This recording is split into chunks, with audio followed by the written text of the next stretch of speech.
वाञ्छा कल्पतरुभ्यश्च कृपासिन्धुभ्येव च पतितानां वैष्णवेभ्यो नमः। ओं विष्णुपादाय श्रीरूपप्रियात्मने श्रीमते भक्तिस्वरूपतीर्थगोस्वामी इति नामिने भागवतवाणी सुधा प्रचारे मुदितात्मने वात्सल्यमय शीलेन सर्वानन्द विधायिने। ओम अज्ञानतिमिरान्धस्य ज्ञानाञ्जनशलाकाय चक्षुरुन्मीलितं येन तस्मै श्रीगुरवे नमः। वाञ्छाकल्पतरुभ्यश्च कृपासिन्धुभ्येव च पतितानां पावनेभ्यो वैष्णवेभ्यो नमो नमः। जय श्री कृष्ण चैतन्य प्रभु नित्यानंद श्री अद्वैत गदाधर शिवासादि गौर भक्त वृंद। हरे कृष्णा कृष्णा कृष्णा हरे हरे, हरे राम राम राम हरे हरे। कल हम की परिक्रमा लोहवन तक पहुंची थी और वहां पर पूरी हुई थी। लोहवन तक हमने कंप्लीट कर लिया। अब हम महावन गोकुल पहुंचेंगे, तो ठीक है, हम महावन गोकुल से स्टार्ट करेंगे आज हमारी परिक्रमा। महावन समस्त वनों से आयतन में यानी एरिया में वो बड़ा होने के कारण इसे बृहद वन भी कहा गया है। बृहद यानी बड़ा वन भी कहा गया है। इसको महावन, गोकुल या बृहद वन भी कहते हैं। गोलोक से ये गोकुल अभिन्न है। गोलोक रूपिणे तुभ्यं गोकुलाय नमो नमः। अधि दीर्घाय रम्याय द्विविंशद योजनायते। इसको महावन, गोकुल, बृहदवन कहते हैं। और गोलोक से ये गोकुल अभिन्न है, यानी जो गोलोक है वही गोकुल है। गोपराज नंद बाबा के पिता पर्जन्य गोप पहले नंदगांव में ही रहते थे। वहीं रहते समय उनके उपानंद, अभिनंद, श्रीनंद, सुनंद और नंदन ये 5 पुत्र तथा सनंदा और नंदिनी 2 कन्याएं पैदा हुई। उन्होंने वहीं रहकर अपने सभी पुत्र और कन्याओं का विवाह किया था। मध्यम पुत्र श्रीनंद को कोई संतान न होने के कारण वो बड़े चिंतित हुए। उन्होंने अपने पुत्र नंद को संतान की प्राप्ति के लिए नारायण की उपासना की और उन्हें आकाशवाणी ये ज्ञात हुआ कि श्री नंद को असुरों का दलन करने वाला महापराक्रमी सर्वगुण संपन्न एक पुत्र शीघ्र ही पैदा होगा। इसके कुछ ही दिनों बाद केशी आदि असुरों का उत्पात आरंभ होने लगा। पर्जन्य गोप पूरे परिवार और सगे संबंधियों के साथ इस बृहद वन में उपस्थित हुए। तो पहले वो नंदगांव में रहते थे और जब सारे असुरों का उत्पात शुरू हो गया तो वो अपने पूरे परिवार को लेकर यहाँ गोकुल में आ गए। और इस बृहद या महावन में निकट ही यमुना जी बहती है। ये वन नाना प्रकार के वृक्षों, लता, वल्लरियों, पुष्पों से शोभित है, जहाँ गौओं को चराने के लिए हरे भरे चारागाह है। ऐसे इस स्थान को देखकर सभी गोप ब्रजवासी बहुत प्रसन्न हुए और यहीं पर बड़े सुख पूर्वक निवास करने लगे। यहीं पर नंद भवन में यशोदा मैया ने कृष्ण कन्हैया तथा योग माया को यमज संतान के रूप में अर्धरात्रि को प्रसव किया। यहीं यशोदा के सूतिका गार में नाड़ी छेदन आदि जात कर्म रूप वैदिक संस्कार हुए। यहीं पूतना त्रिनावट सक्तासुर नामक असुरों का वध करके कृष्ण ने उनका उद्धार किया। पास ही नंद की गौशाला में कृष्ण और बलदेव का नामकरण हुआ। तो जितनी भी इम्पोर्टेंट चीजें हुई हैं वो सब इसी गोकुल में हुई है। और फिर पास ही नंद की गौशाला में कृष्ण और बलदेव का नामकरण हुआ। यहाँ पास में ही घुटनों पर राम कृष्ण चले हैं। यहीं पर मैया यशोदा ने चंचल बाल कृष्ण को ओखल से बांधा। जो दामोदर लीला हुई है वो इसी गोकुल में हुई है। कृष्ण ने यमल अर्जुन का उद्धार किया। यही 2.5-3 वर्ष की अवस्था तक की कृष्ण और राम की बाल क्रीड़ाएं हुई हैं। नीचे हम संक्षेप में इसका वर्णन कर रहे हैं। बृहद वन या महावन गोकुल की लीला स्थलियों का ब्रह्मांड पुराण में इस प्रकार से वर्णन आता है। एकाविंशति तीर्थानां युक्तम भूरि गुणान्वितम यमला अर्जुन पुण्य आत्मानं नंदकूपम तथैव च चिंताहरणम ब्रह्मांडम कुंडम सारस्वतम तथा सरस्वती शीला तत्र विष्णु कुंडम समान्वितम कर्णकूपम कृष्ण कुंडम गोपकूपम तथैव च रमणम रमस्थानम त्रिनावर्ताख्या पातनम पूतना पातन स्थानम त्रिनावर्ताख्या पातनम नंदहर्यम नंदगेहा घातम रमन संज्ञकम मथुरा नाथोद्भवम क्षेत्रम पुण्यम पाप प्रनाशनम जन्म स्थानम तु शेष्यम जन्म योग माया। तो ये है ब्रह्मांड पुराण में पूरा उल्लेख आता है। मथुरा से लगभग 6 मील की पूर्व में महावन विराजमान है। ब्रज भक्ति विलास के अनुसार महावन में श्री नंद मंदिर, यशोदा शयन स्थल, ओखल स्थल, सकट भंजन स्थान, यमला अर्जुन उद्धार स्थल, सप्त सामुद्रिक कूप, पास में ही गोपेश्वर महादेव, योग माया का जन्म स्थल, बाल गोकुलेश्वर, रोहिणी मंदिर, पूतना का वध स्थल दर्शनीय है। भक्ति रत्नाकर ग्रंथ के अनुसार यहाँ के दर्शनीय स्थल हैं जन्म स्थान, जन्म संस्कार स्थान, गौशाला, नामकरण स्थान, पूतना वध स्थान, अग्नि संस्कार स्थल, सकट भंजन स्थल, स्तन्य पान स्थल,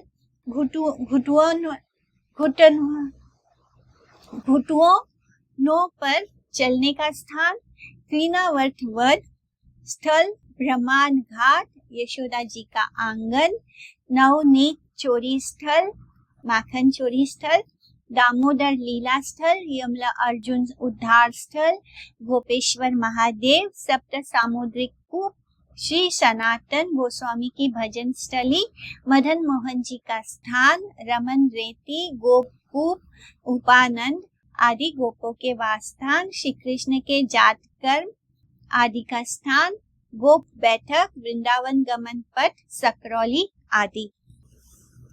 तो नंद महाराज जी का दंत धावन टीला, यहाँ पर नंद महाराज जी बैठकर दातुनों के द्वारा अपने दांतों को साफ करते थे, तो उस टीला का नाम हो गया नंद महाराज जी का दंत धावन टीला। नंद बाबा की हवेली तथा अन्य गोप गोपियों की हवेली दंत धावन टीले के नीचे और आसपास नंद और उनके भाइयों की हवेलियां तथा सगे संबंधी गोप गोपियों की हवेलियां थी। आज इनका केवल भगना अवशेष दूर दूर तक देखा जाता है, यानी कुछ अवशेष ही बचे हैं। कोई हवेली अब वहाँ पे नहीं है, लेकिन वहाँ पे हवेलियां थी, इसका हमें अवशेष दिखाया जाता है। नंद भवन या कृष्ण का जन्म स्थान, नंद हवेली के भीतर ही श्री यशोदा मैया के कक्ष में भादो माह के रोहिणी नक्षत्र के अष्टमी तिथि को अर्धरात्रि के समय स्वयं भगवान कृष्ण और योग माया ने यमज संतान के रूप में माँ यशोदा जी के गर्भ से जन्म लिया था। यहाँ योग माया का दर्शन है। श्रीमद् भागवतम में भी इसका स्पष्ट वर्णन मिलता है कि महाभाग्यवान नंद बाबा भी पुत्र के उत्पन्न होने से बड़े आनंदित हुए। उन्होंने नाड़ी छेद संस्कार, स्नान आदि के पश्चात ब्राह्मणों को बुलाकर जात कर्म आदि संस्कारों को संपन्न कराया। नंदस त्वामजा उत्पन्ने जाता हलादो महामना आहूया विप्रान वेद ज्ञान स्नात सुचिरम कृता श्रुतिम परे स्मृति मितरे भारत मन्ये भजन्तु भवभीताः अहम इहम नंदम वंदे यस्यालिंदे परम ब्रह्म। तो यहाँ पर ऐसे क्लियरली मेंशन है कि जो कृष्ण है उनका जन्म एक्चुअली में उनका जन्म स्थान नंद भवन है, या कृष्ण का जन्म स्थान जहाँ पे नंद महाराज जी का घर था गोकुल में, वहां पर हुआ है। और जो उनका माधुर्य रूप है, जो एक्चुअली में उन्होंने जन्म लिया है, वो यशोदा मैया से ही जन्म लिया है, जन्म ग्रहण किया है। जो वो मथुरा में कारागृह में है, तो वहां पे उनका जन्म स्थान नहीं है, वहां पर वो प्रकट हुए थे, वो गर्भ से नहीं जन्म लिए थे। इस तरह नारी छेदन संस्कार, जो बच्चा जन्म लेता है तो उसकी नारी छेदन करके माँ से अलग किया जाता है, वो सारे ही संस्कार यहाँ पर हुए हैं कृष्ण के।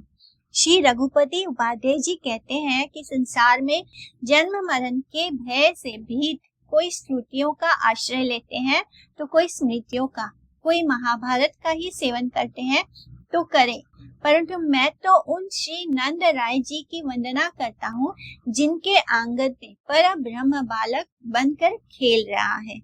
पूतना उद्धास्थल, माता का वेश बनाकर पूतना अपने स्तनों में कालकूट विष भर के नन भवन में इस स्थल पर आई। उसने सहज ही यशोदा रोहिणी के सामने ही पलने पर सोए हुए शिशु कृष्ण को अपनी गोद में उठा लिया और स्तन पान कराने लगी। कृष्ण ने कालकूट विष के साथ उसके प्राणों को चूस कर राक्षसी शरीर से उसे मुक्त करके गोलोक में धातु के समान गति प्रदान की।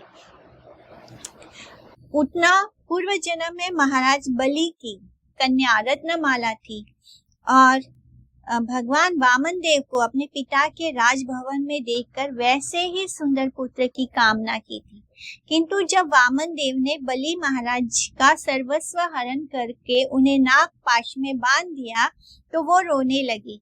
उस समय वो ये सोचने लगी कि ऐसे क्रूर बेटे को मैं विष मिश्रित स्तन पान कराकर मार डालूंगी। तो उसने वामन महाराज की पुत्री थी वो, और उस समय उसके मन में दो इच्छाएं आई थी। जब वो पहले वामन देव को देखती है तो इतने सुंदर बालक को देखकर उसके मन में ये इच्छा होती है कि काश मेरा भी ऐसा पुत्र होता। और दूसरा, जब बलि महाराज का सब कुछ ले लेते हैं वामन देव और 3 पगों में उससे सब कुछ ले लेते हैं और फिर नाग पाश में उसको बांध देते हैं बलि को, तब ये देखकर उसका मन वो रोने लग गया और वो ये सोचती है कि अगर मेरा बच्चा ऐसा होता तो मैं उसको अपने स्तनों पर विष लगाकर उसको मार देती। तो ये 2 इच्छा उसके मन में आई थी भगवान को देख के। वामन देव ने उसकी अभिलाषाओं को जानकर एवं अस्तु ऐसा ही हो ऐसा वरदान दिया था, इसलिए कृष्ण ने उसी रूप में उसका वध करके उसको धात्रो उचित गति प्रदान की। माता जैसी ही गति उसको प्राप्त हुई। शकटा भंजन स्थान। एक समय कृष्ण किसी छकड़े के नीचे पलने में सो रहे थे। बाल कृष्ण, यशोदा मैया उसके जन्म नक्षत्र उत्सव के लिए व्यस्त थी। उसी समय कंस द्वारा प्रेरित एक असुर उस छकड़े में प्रविष्ट हो गया। यानी जो क्या बोलते हैं, जो बैलगाड़ी के पीछे का हिस्सा होता है लकड़ी का बना हुआ छकड़ा, तो उसमें एक असुर जो कंस ने जिसको भेजा था वो असुर उस छकड़े के अंदर चला गया और कृष्ण जो है उसी बैलगाड़ी के नीचे उनको माता ने सुला दिया था, यशोदा मैया ने। तो उस छकड़े में वो इस प्रकार से दबाने लग गया असुर उस छकड़े को अपने पहले तो उस छकड़े में प्रवेश करता है और फिर उसको इस तरह दबाने लगता है जिससे कि कृष्ण उस छकड़े के नीचे दबकर मर जाए। किंतु चंचल बाल कृष्ण ने किलकारी मारते हुए अपने हरे कृष्ण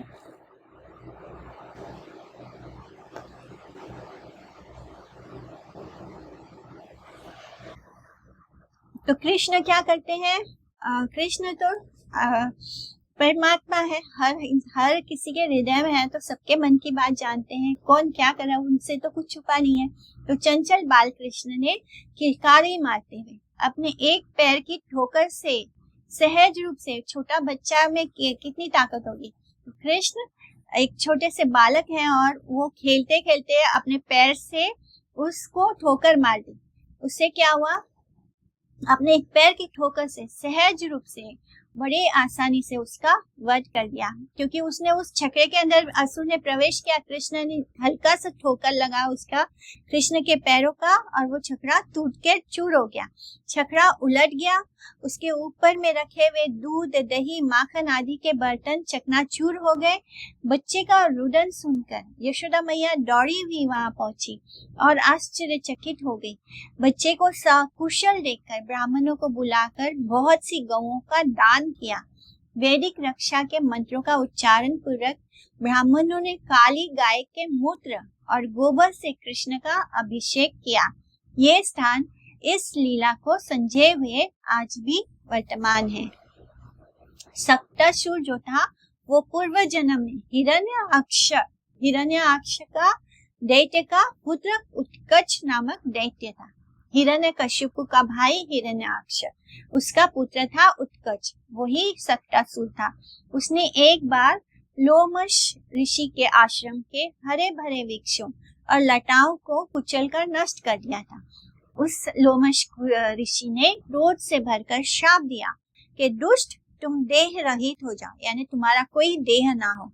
ये सुनकर वह ऋषि के चरणों में गिरकर क्षमा याचना करने लगा। ऋषि ने कहा, वैवस्वत मनवंतर में कृष्ण के चरण स्पर्श से तू मुक्त हो जाएगा। उसी असुर ने छकड़े में आविष्ट होकर कृष्ण को पीस डालना चाहा, किंतु भगवान कृष्ण के श्री चरण कमलों के स्पर्श से मुक्त हो गया। श्रीमद् भागवत में इसका वर्णन है। तो भगवान जो भी करते हैं उससे हमारा भला ही होता है, कि चाहे वो असुरों को मारे क्यों ना, असुरों का वो वध करते हैं और असुर मुक्त हो जाते हैं। त्रिनावर्त वध स्थल। एक समय कंस ने कृष्ण को मारने के लिए गोकुल में त्रिनावर्त नामक दैत्य को भेजा। वह कंस की प्रेरणा से बवंदर का रूप धारण करके गोकुल में आया और यशोदा के पास ही बैठे हुए कृष्ण को उड़ाकर आकाश में ले गया। बाल कृष्ण ने स्वाभाविक रूप में उसका गला पकड़ लिया, जिससे कि उसका गला रुध गया और आंखें बाहर निकल आई और वो पृथ्वी पर गिरकर मर गया। दैत्यो नामना त्रिनावर्ता कंस भृत्या प्रणोदिता चक्रवात रूपेणा जहारासीनम सीना मरभकम।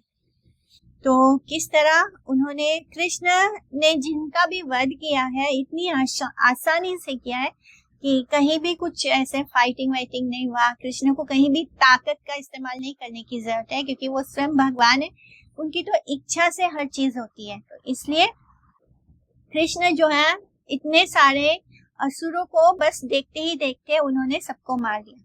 दधि मंथन स्थल। यहाँ यशोदा मैया ने दही मंथन किया था और मैंने वो इसी जगह पर दही मंथन करती थी। एक समय बालकृष्ण निशा के अंतिम भाग में पलंग पर सो रहे थे। यशोदा मैया ने पहले दिन शाम को दीपावली के उपलक्ष्य में दास दासियों को उनके घरों भेज दिया था। सवेरे स्वयं कृष्ण को मीठा माखन खिलाने के लिए दधी मंथन कर रही थी तथा ऊंचे स्वर एवं ताल लय से कृष्ण की लीलाओं का आविष्ट होकर गायन भी कर रही थी। उधर भूख लगने पर कृष्ण मैया को खोजने लग गए। मैंने कल दिवाली है, तो आज रात को मैया ने दूसरे दिन दिवाली के लिए जितने भी दास दासी थे घर में उन सबको छुट्टियां दे दी, क्योंकि उनकी भी दिवाली है। और दूसरे दिन मैंने, आज दिवाली है तो आज सुबह सुबह एकदम भोर में उठकर माँ क्या कर रही है, दही मथ रही है, क्योंकि आज दास दासी तो घर नहीं आएंगे, तो वो स्वयं ही कृष्ण के लिए मीठा माखन तैयार करने के लिए दही मंथन कर रही है। और कृष्ण जो है वो पलंग पर उठ जाते हैं नींद से तथा वो दही मथते हुए कृष्ण की ही लीलाओं में खोई हुई उनका ही नाम लेके जोर जोर से कृष्ण के याद करते हुए गायन कर रही है, उनकी ही लीला को स्मरण करते हुए गा रही है। तो इस तरह वो बताती हैं कि कैसे हम घर के या कोई भी कार्य करते हुए भी कृष्ण के स्मरण में रह सकते हैं, उनको याद कर सकते हैं। तो यही करना होता है हमें। जब हम हरि नाम जप करते हैं तो उसका लक्ष्य यही है कि हमें 24 घंटे हम कृष्णमय रहे, कृष्ण की यादों में रहे, उनकी लीलाओं में रहे। तो वहां पर क्योंकि मैया उनके साथ नहीं है, पलंग पर वो उठकर देखते हैं, उनको भूख लगने लगती है, छोटे से कृष्ण हैं, तो मैया को खोजने लगते हैं। पलंग से उतरकर बहुत कष्ट से ढूलते ढूलते रुदन करते हुए किसी प्रकार माँ के पास पहुंचते हैं। यशोदा जी बड़े प्यार से पुत्र को गोदी में बैठाकर स्तन पान कराने लगी, क्योंकि कन्हैया जो है वो भूखे हैं। इसी बीच पास में ही उन्होंने आग पर के ऊपर दूध को उबालने के लिए रख दिया था। तो मैया कृष्ण को अतृप्त छोड़कर उनको जब कृष्ण को ऐसे उठाकर नीचे रखती है गोदी से, और क्योंकि कृष्ण जो है वो दूध पी रहे हैं माता का, वो क्या करती है मैया, उनको ऐसे खींच कर, क्योंकि सामने जो दूध चढ़ा है उस पर वो उनके गैस पर बोलने जा रही हूँ, जो चूल्हे पे दूध चढ़ा है वो दूध बस उबल कर गिरने वाला है। तो मैया सोचती है कि दूध गिर जाएगा, इसलिए वो खींचकर बलपूर्वक कृष्ण को नीचे उतारती है और दूध की रक्षा करने के लिए चली गई। और यहाँ अतृप्त बाल कृष्ण सोचते हैं मैया ने मुझे दूध पीने नहीं दिया, उतार दिया, तो उनको और दूध पीना है। तो वो उधर बाल कृष्ण के अधर क्रोध से फड़फड़ाने लगे, वो एकदम क्रोधित हो गए कृष्ण। उन्होंने लोढ़े से मटके में छेद कर दिया। तो जो दही मथने का लोढ़ा होता है जिससे हम दही को मथते हैं, उसको उठा के मटके में मार दिया और उसमें छेद कर दिया। तरल दही जो है वो मटके के चारों ओर बहने लग गई। कृष्ण उसी में चलकर घर के अंदर उल्टे ओखल पर चढ़कर छीके से माखन निकालकर कुछ स्वयं खाने लगे, कुछ बंदरों को, कुछ कौवों को खिलाने लगे। तो क्या कर रहे हैं कृष्ण, पहले तो उन्होंने मटकी तोड़ दी, गुस्से में वो ही लोढ़ा उठाया, उससे मार दिया मटकी पे, जिसको मैया मथ रही थी जिस मटकी में, उस मटकी में छेद हो गया। वो छेद में से सारा माखन दही निकल के बहने लग गया, वो जमीन पर बह रहा है। कृष्ण उसी के ऊपर चलते हुए आगे बढ़ते हैं और दूसरे कमरे में पहुंचते हैं। वहां पर जो छीका है, जो रस्सी पर डोरी से टांगा जाता है मटकी को, जिसमें माखन भर के टांग देते हैं, जिससे कि उसमें हवा लगते रहे और वो खराब ना हो। तो अगर वो कोई चीज अगर ऊपर टंगी होती है और मिट्टी का बर्तन जो होता है वो उसको और ठंडक प्रदान करता है, तो उससे क्या होता था, माखन खराब नहीं होता, इसलिए उसको छीके पे टांग दिया जाता है। तो कृष्ण क्या करते हैं, उस छीके के ऊपर किसी चीज को लेकर उसके ऊपर चढ़ जाते हैं और उस छीके में से, उस मटकी में से माखन निकाल रहे हैं। कुछ तो खुद खा रहे, थोड़ा बहुत खुद खा रहे हैं, खुद तो नहीं खा रहे ज्यादातर वो किसको खिला रहे हैं, बंदरों को खिला रहे हैं। और बंदर हैं, कौवे हैं, उनको उठा उठा के माखन खिला रहे हैं। तो इस तरह वो देखते हैं, वो अपनी हरकत कर रहे हैं। यशोदा जी लौट कर देखती है कि बच्चे की करतूत देखकर वो हंसने लगी। उन्होंने छिपकर घर के अंदर कृष्ण को पकड़ना चाहा। मैया को देखकर कृष्ण ओखल से कूदकर, वो ओखल के ऊपर चढ़े थे और छीके से माखन निकाल कर बंदरों को और कौवों को खिला रहे थे। क्योंकि जब उन्होंने रामायण में जब राम जी की मदद की थी, कौवे ने काकभूषण दी, तो इस तरह उनकी मदद की थी, वानरों ने उनकी मदद की, तो वो अब उनका कर्ज उतार रहे हैं, क्योंकि उन्होंने उनकी मदद की थी रामलीला के समय रामायण में, तब जो मदद की थी उसका अभी वो उसके बदले में अब वो उनको माखन खिला रहे हैं, कौवों को और बंदरों को। इस तरह जब वो देखते हैं कि मैया आ रही है मेरे पीछे, वो उस ओखल से ऊपर से कूद जाते हैं। यशोदा जी लौटकर अपने बच्चे की करतूत देखकर बहुत हंसती है और फिर कृष्ण को डराने के लिए गुस्से में, झूठ मूठ के गुस्से में वो दौड़ पड़ती है कृष्ण के पीछे। किंतु यशोदा जी ने पीछे से उनकी अपेक्षा अधिक वेग से दौड़कर उनको पकड़ लिया। कृष्ण आगे आगे भाग रहे हैं और यशोदा मैया जो है वो उनसे भी तेज भाग निकली। इतने तेज भागती है यशोदा मैया भी कि कृष्ण को पकड़ लेती हैं। इस तरह कृष्ण को पकड़कर लाती है और दंड देने के लिए ओखल से बांध देती है। स्वामतु स्विन्ना गायत्रा विश्रस्तक कबर सृजा दृष्ट्वा परिश्रमम कृष्णम कृपया सीता स्वबंधनी। इस तरह वो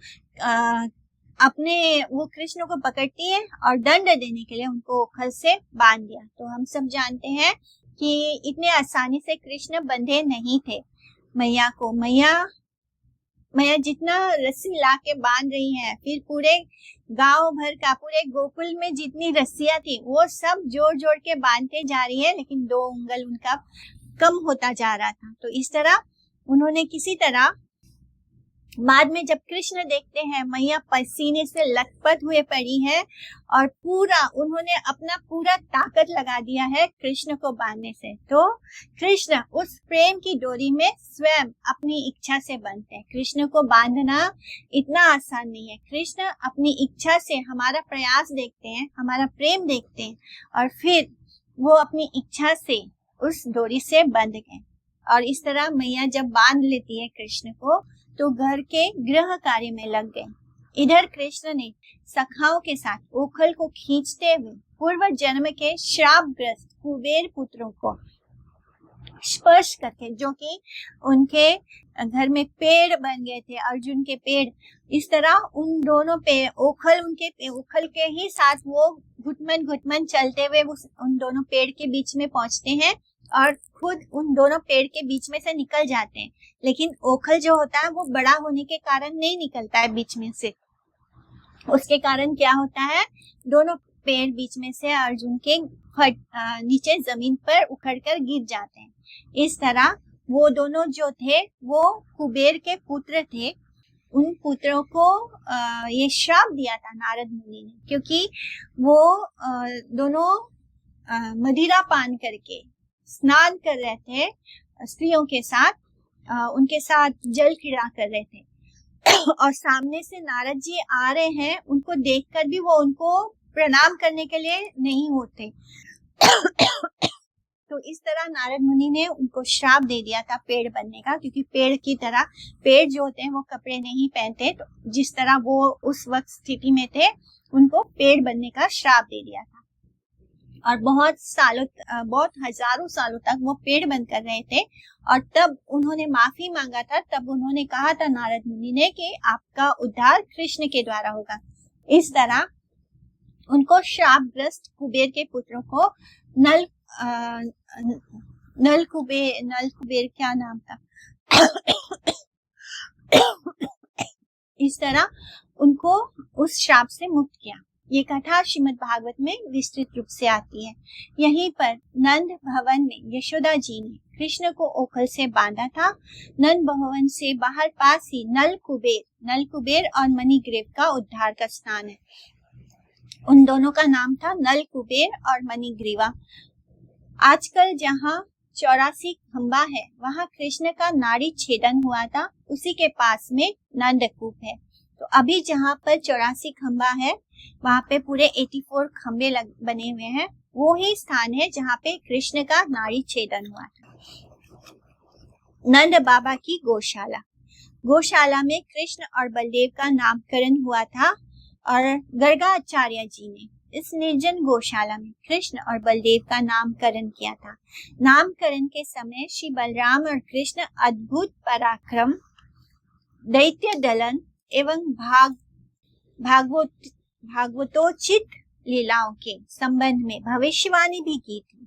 कंस के अत्याचार के भय से नंद महाराज ने बिना किसी उत्सव के नामकरण संस्कार किया था, ताकि कंस को कुछ पता न चले कि उनके घर में 2 पुत्रों का जन्म हुआ है।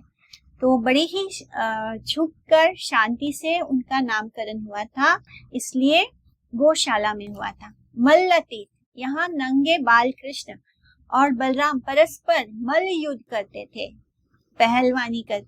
पहलवान बनके वो मल्ल युद्ध की पहलवानों की तरह मल्ल युद्ध करते थे। गोपियां जो है वो लड्डुओं का लोभ दिखलाकर उनको मल्ल युद्ध की प्रेरणा देती थी, और जो गोपियां होती थी उनको हम तुमको लड्डू देंगे ऐसे बोलकर उनको और लड़वाती थी और उनको कुश्ती करवाती थी। तो इस तरह मल युद्ध की और प्रेरणा देती थी तथा युद्ध के लिए और उकसाती थी। ये दोनों बालक एक दूसरे को पराजित करने की लालसा से मल युद्ध करते थे। जैसे नॉर्मल बच्चे होते हैं, वो कैसे उनको हम थोड़ा सा उकसा दे तो वो कैसे लड़ पड़ेंगे, तो ये भी बिल्कुल वैसे ही इतनी लीला ऐसी होती थी कि किसी को ये कभी लगा ही नहीं कि वो साक्षात भगवान है। तो इस तरह वो उनके उकसाने पर मल युद्ध भी करने लगते थे और एक दूसरे को पराजित करने की पूरी चेष्टा होती थी। यहाँ पर वर्तमान समय में गोपेश्वर महादेव जी विराजमान है। तो जहाँ पर उनका मल युद्ध होता था, मल तीर्थ नाम है जिस जगह का, वहां पर अभी हम जाएंगे तो गोपेश्वर महादेव जी हैं। नंदकूप, महाराज नंद जी इस कुएं का जल व्यवहार करते थे, यानी इस्तेमाल करते थे। इसका नामांतर सप्त सामुद्रिक कूप भी है। ऐसे कहा जाता है कि देवताओं ने भगवान कृष्ण की सेवा के लिए इसे प्रकट किया था। इसका पानी शीत काल में गर्म हो जाता है और उष्ण काल यानी गर्मी के समय शीतल रहता है। गर्मी के समय पानी ठंडा होता है और ठंडी के समय पानी गर्म होता है। इसमें स्नान करने से समस्त पापों से मुक्ति मिल जाती है। तो जब हम इसमें स्नान करेंगे इसके जल से, तो क्या होता है, इससे हमें सारे पापों से मुक्ति मिलती है। महावन में श्री चैतन्य महाप्रभु जी का स्थान। शीला रूप सनातन के ब्रज आगमन से पूर्व, जब रूप सनातन गोस्वामी नहीं आए थे उसके पहले ही श्री चैतन्य महाप्रभु ने वन भ्रमण के समय यहाँ पर वो पधारे थे।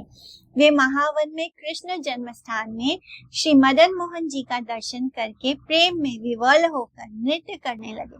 उनके नेत्रों से अश्रुधारा प्रवाहित होने लगी। भक्ति रत्नाकर में लिखा है, अहे श्रीनिवासा कृष्ण चैतन्य एथाए, जन्मोत्सवा स्थान देखी उल्लास ही आए।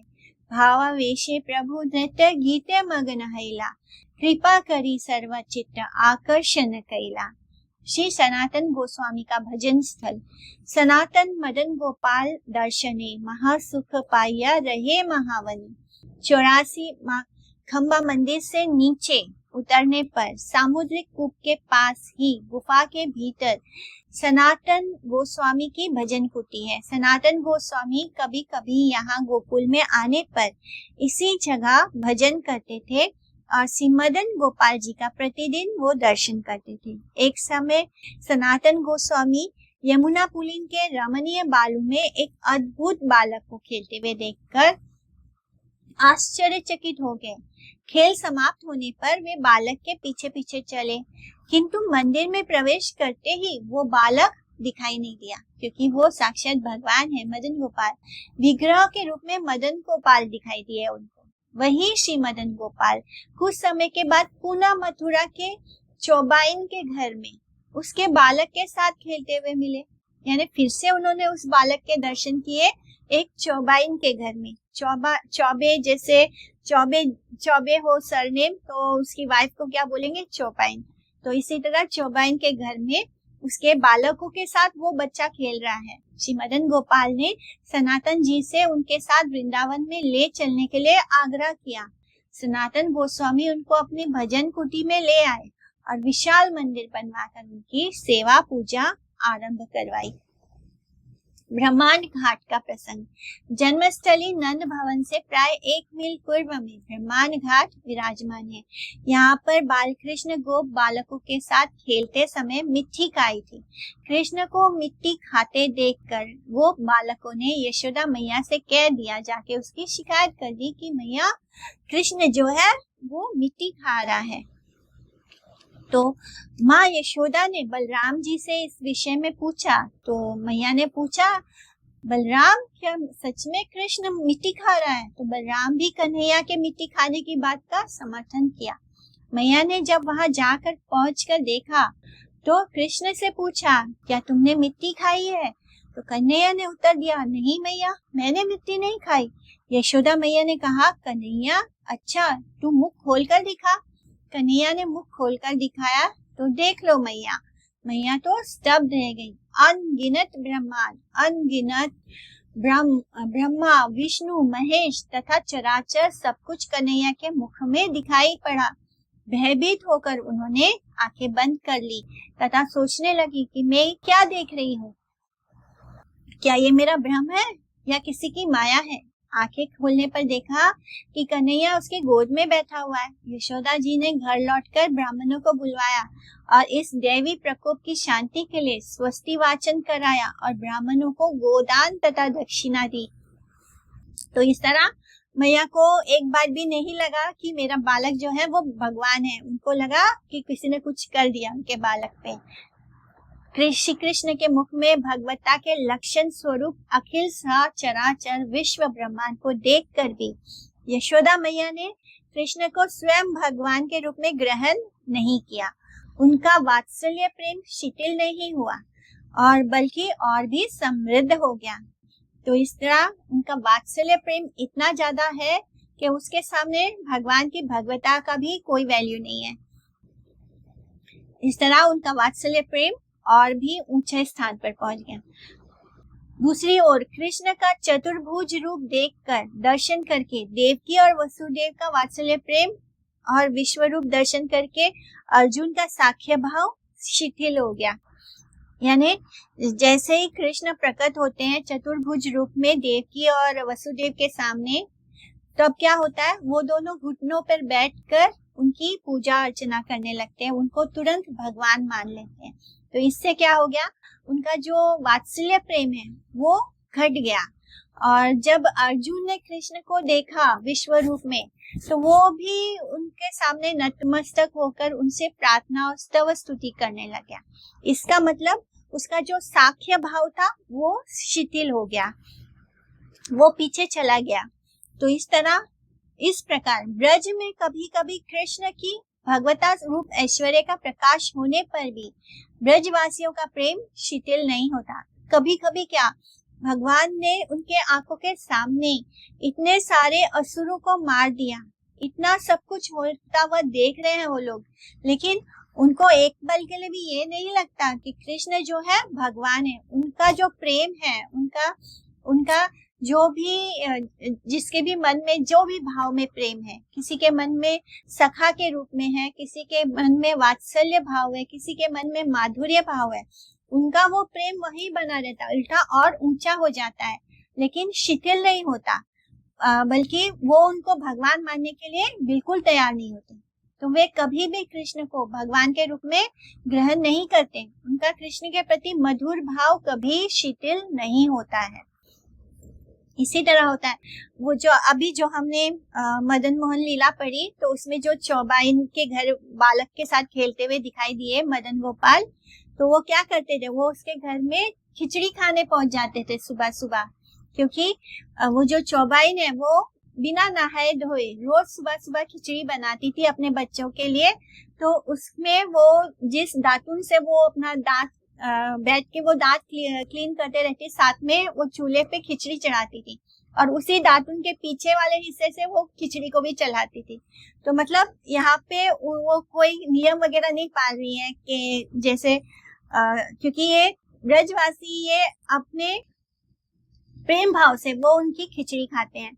यानी वो देखकर सनातन गोस्वामी जी ने ये सब देखा चौबाइन के घर की ये भगवान है और भगवान होकर कैसे झूठी खिचड़ी खा रहे हैं। तो ये भगवान का स्वभाव है कि वो केवल प्रेम को देखते हैं, वो ये हमारा भाव देखते हैं। भाव में जितना शुद्ध प्रेम होगा, कृष्ण जो है उस प्रेम को ग्रहण करते हैं। उनको वो लोग से ज्यादा, यानी हम अगर उनकी स्तव स्तुति करते हैं भगवान मान के, तो वो उनको उतना प्रिय नहीं लगता। जब गोपियां उनके लिए उनको अपना प्रिय मानती हैं, जब ब्रजवासी उनको अपना पुत्र मानते हैं, अपना पुत्र मानते हैं, अपना भाई मानते हैं, अपना सखा मानते हैं, उनको उसी भाव में देखते हैं, तो वो जो निश्चल प्रेम होता है उसमें कोई मिलावट नहीं है। जैसे ही हम भगवान को भगवान मानते हैं तो क्या होता है, हमारे मन में उनसे कुछ मांगने की इच्छा आ जाती है। यानी हम